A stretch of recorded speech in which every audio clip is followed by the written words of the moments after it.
حدیث پاک میں محرم الحرام کے عاشورہ کے دن روزہ رکھنے، اس سے پہلے اور اس کے بعد روزہ رکھنے کی ترغیب موجود ہے۔ جیسے مسند امام احمد کی حدیث پاک کا مضمون ہے، میرے پیارے آقا صلی اللہ تعالی علیہ وآلہ وسلم نے ارشاد فرمایا کہ عاشورہ کے دن روزہ رکھو اور اس میں یہودیوں کی مخالفت کرو۔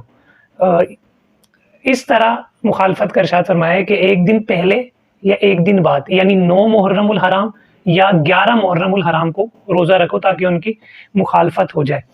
تو اب سوال اس میں یہ پیدا ہوتا ہے، اگر کوئی 9 محرم، 10 محرم یعنی روز عاشورہ اور 11 محرم کا بھی روزہ رکھ لیتا ہے تو کیا اس میں کوئی حرج ہے؟ جی نہیں، حدیث پاک میں ایک دن پہلے اور ایک دن بعد میں رکھنے کی ترغیب ہے۔ تو اگر کوئی تینوں دن روزے رکھ لیتا ہے اس میں کوئی ممانعت نہیں ہے، انشاءاللہ اللہ کی بارگاہ سے اس کو ثواب ملے گا۔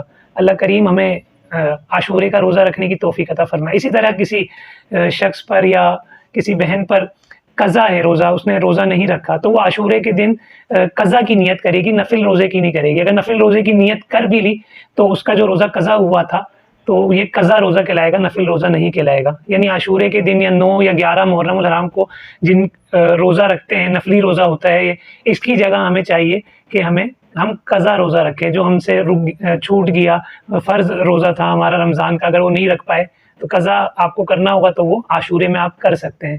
اللہ کریم ہمیں روزے رکھنے کی، عاشورے کی برکت عطا فرمائے۔